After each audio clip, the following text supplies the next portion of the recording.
بس آخری بات کروں گا میں. اعلیٰ حضرت امام اہل سنت نے فتاوی رضویہ کے اندر کئی چیزوں کی نشاندہی فرمائی. ہمارے معاشرے کے اندر جو خرابیاں ہیں، ہمارے معاشرے کے اندر جو بربادیاں ہیں، ان کا تذکرہ فرمایا. اور یاسین اختر مصباحی صاحب نے ہندوستان سے ایک کتاب چھاپی ہے، اگر آپ کے پاس فرصت ہو تو اس کو لے کے پڑھیے گا. اعلیٰ حضرت اور رد بدعات، اس کو پڑھیے گا، اس کو دیکھیے گا کہ اعلیٰ حضرت امام اہل سنت نے بدعات کا کیسے رد کیا ہے. آپ سے پوچھا گیا کہ یہ جو تیجے اور 40ویں کا کھانا ہے یہ عام آدمی کھا سکتا ہے؟ آپ نے فرمایا کہ طعام المیت یمیت القلب، فرمایا کہ یہ خالصتاً فقیر کا حق ہے، اس کو غنی نہیں کھا سکتا ہے. فرمایا کہ آج ہمارے یہاں کیا ہو رہا ہے، میرے اپنے محلے کے اندر کیا ہو رہا ہے، امیر غریب غنی فقیر سب کھا رہے ہوتے ہیں. بھائی یہ کیا کر رہے ہیں؟ حضرت نیاز کی نیت فرما دے. میرے خیال سے اعلیٰ حضرت کو نیاز کی نیت کرنی نہیں آتی تھی، آج ہمیں نیاز کی نیت کرنی آ رہی ہے. اعلیٰ حضرت امام اہل سنت کو نیاز کی نیت کرنی نہیں آ رہی تھی. انہوں نے یہ ضابطہ لکھ دیا کہ طعام المیت یمیت القلب، آگے لکھ دیتے بریکٹ کے اندر کہ ہاں نیاز کی نیت کر لو تو پھر طعام المیت یمیت القلب نہیں ہوگا، پھر تمہارا قلب یہ تیجے اور 40ویں کے کھانے کھا کھا کے تمہارا دل روشن ہو رہا ہوگا. تو خالص سطر فقیر کا حق تھا. اعلیٰ حضرت امام اہل سنت سے پوچھا گیا کہ حضور یہ جو مزار قبر پر حاضری دیتے، مزار پر حاضری دیتے اور مزار اور قبر کے اوپر اگربتیاں اور موم بتیاں، فرمایا نعوذ باللہ من ذالک، یہ تو قبر والے کو آگ دینے کے مترادف ہے. آج کراچی سے لے کر خیبر تک اور ہندوستان سے لے کر پوری دنیا کے اندر دیکھیں آپ کہ قبروں کے اوپر اگربتیاں جلا رہے ہیں، قبروں کے اوپر. شب برات میں دیکھیں اب قبروں کے اوپر جا کر اگربتیاں اور موم بتیاں جلا رہے ہیں. فرمایا یہ تو قبر والے کو آگ دینے کے مترادف ہے. اعلیٰ حضرت امام اہل سنت سے پوچھا گیا کہ حضور یہ جو قبر پر چادر ڈالی جاتی ہے، یہ چادر کیوں ڈالی جاتی ہے، کیا یہ ڈالنا جائز ہے؟ آپ نے فرمایا کہ ہاں، قبر پر چادر کا بدلنا، چادر ڈالنا بالکل جائز ہے کہ دوسری قبروں سے اللہ کے نیک بندے کی قبر ممتاز ہو جائے گی.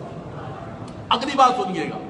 آپ نے فرمایا کہ لیکن جب تک ایک چادر بوسیدہ نہ ہو جائے، ایک چادر پرانی نہ ہو جائے، اس وقت تک دوسری چادر نہیں بدلنی ہے. ہم تو بریلوی ہیں نا، ہم تو مزارات تو ماننے والے ہیں نا. ہمارے اپنے گھر کا حال دیکھیں آپ، عبداللہ شاہ غازی کو دیکھیں، داتا صاحب کو دیکھیں، خواجہ صاحب کو دیکھیں کہ لوگ بغیر کپڑوں کے بچے ننگے گھوم رہے ہیں، ان کے پاس پہننے کے کپڑے نہیں ہیں. اور ہمارے ان سارے مزارات پر اگر آپ ڈیلی کا حساب لگائیں تو لاکھوں نہیں کروڑوں کی چادریں بدل رہی ہوتی ہیں.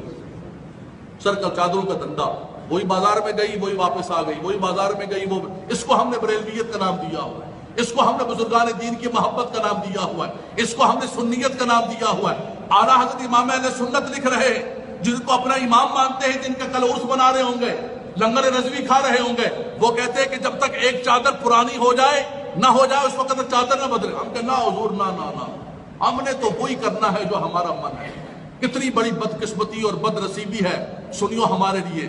ہمارا حال کیا ہوتا جا رہا ہے. پوری دنیا کے اندر علماء اور مشائخ کو ذبح کیا جا رہا ہے. شام کے اندر دیکھے، عراق کے اندر دیکھے، لیبیا کے اندر دیکھے، ہماری آنکھیں نہیں کھل رہی ہیں اور ہم انہی خرافات کے اندر لگے ہوئے، انہی بدعات کے اندر لگے ہوئے جن سے ہمارا امام منع کر کے گیا ہے کہ یہ خرافات بدعات نہیں ہونے چاہیے، یہ خلاف شرع ہے. ہم نے گلے لگا کے رکھا، بلکہ آپ تقریر کریں. اعلیٰ حضرت امام اہل سنت سے پوچھا گیا کہ حضور مزار پر حاضری دیتے ہیں، کیسی حاضری ہونی چاہیے؟ فرمایا کہ فاصلے پر کھڑے ہو جائیں، فاتحہ پڑھیں، مزار والے کو ایصال ثواب کریں اور دعا کریں. کہا حضور یہ جو مزاروں کے ارد گرد لوگ طواف کر رہے ہیں، فرمایا طواف بالکل حرام ہے.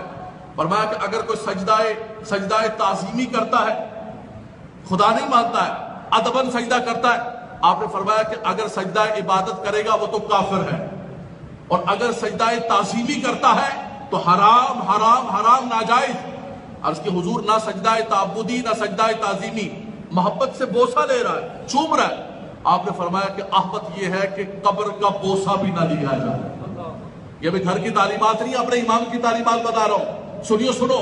لیکن آج دیکھیں ہمارے مزارات کے اوپر آج دنیا ہمیں گالیاں دے رہی ہے. دنیا ہمیں یہ کہہ رہی ہے کہ ہم شاید یہاں محراب و منبر سے لوگوں کو یہ سبق سکھا رہے کہ جا کے قبروں کو چومو. میں فیڈل بیریا کے اندر ایک مزار پر اور اس پہ خطاب کرنے کے لیے گیا ہوں. میں نے وہاں مزار کے خطاب میں یہ کہا کہ آوت یہ ہے کہ قبر کا بوسہ بھی نہ لیا جائے. فارغ ہوئے بازار سے ہم دعا کرنے کے متولی بھی ساتھ گیا. میں نام نہیں لیتا ہوں، بہت سارے ناراض ہو جائیں گے. مرید ان کے سارے، مرید تو مرید ہوتا ہے. مجھے ایک دوست نے کہا کہ علامہ صاحب پیروں کے خلاف نہ بولے. پیر تو کانا بھی ہو تو لوگ کہتے ہیں ساڈا پیر ہے جناب، کانا تے کی ہویا. پیروں کے خلاف نہ بولے حضرت نہ بولے پیروں کے خلاف، بڑا مسئلہ بن جائے گا، سنیت ڈوب جائے گی. ان جاہل پیروں کے خلاف نہ بولے. سنیت برباد ہو رہی ہے، سنیت تباہ ہو رہی ہے. ظلم و ستم کے بازار گرم کیے ہوئے ان جاہل پیروں نے. اور ہمیں یہ سبق دیا جاتا ہے کہ مولوی صاحب ان پیروں کے خلاف نہ بولا کریں آپ، یہ بڑے طاقتور ہیں، یہ بڑی قوت والے ہیں، ان کے بڑے مرید ہیں.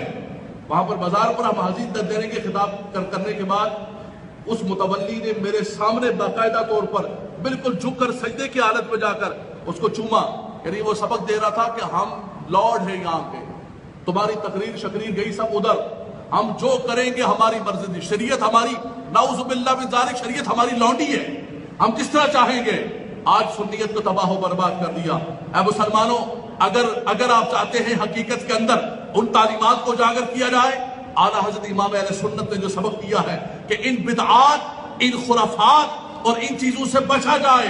آج جو چادروں کے دھندے مزارات پر ہو رہے ہیں، جو مخلوط مزارات پر دھندے ہو رہے ہیں، خدا را میں نوجوانوں سے کہوں گا، نکل کر کردار ادا کرو، نکل کے بتاؤ کہ سنیت کیا ہے، اعلیٰ حضرت کی تعلیمات کیا ہے. ان جاہل پیروں سے اور اس سے ہمارا کوئی بھی تعلق نہیں ہے.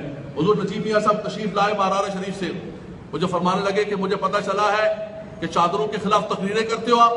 میں نے کہا حضور کوشش کرتا ہوں. فرمایا کہ اللہ تعالیٰ آپ کی مدد کرے، میں بھی ہندوستان کے اندر یہ کام کر رہا ہوں. کہا میں گدی نشین ہوں، میں ایک پیر ہوں، اعلیٰ حضرت کا پیر خانہ ہے، لیکن حقیقت یہ ہے کہ اعلیٰ حضرت کی تعلیمات کو بحمداللہ تعالیٰ وہ اجاگر کر رہے ہیں اور بتا رہے ہیں کہ یہ چادروں کے دھندے پیری مریدی نہیں ہے، یہ مرد و عورت کا اختلاط، یہ قبروں کے بوسے، یہ قبروں کے طواف، یہ موم بتیاں، یہ اگربتیاں، یہ میتوں کے کھانے، یہ سنیت نہیں ہے. اس نے سنیت کو تباہ و برباد کر دیا ہے. اگر سنیت کو بچانا چاہتے ہیں تو اعلیٰ حضرت کی حقیقی تعلیمات پر عمل پیرا ہوں. اللہ تبارک و تعالیٰ ان کی قبر پر اپنی رحمتوں کا نزول فرمائے.